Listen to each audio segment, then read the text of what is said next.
जय वीणावादिनी मैया। मैं बहुत ही प्यारा एक सरस्वती मैया जी का गीत सुना रही हूँ।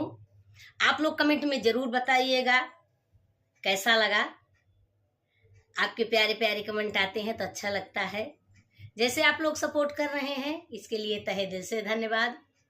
तो आप ये प्यारा सा मैया जी का गीत सुनिए और बताइए कैसा लगा। वीडियो हाइप करना मत भूलिएगा, लाइक भी कर दीजिएगा।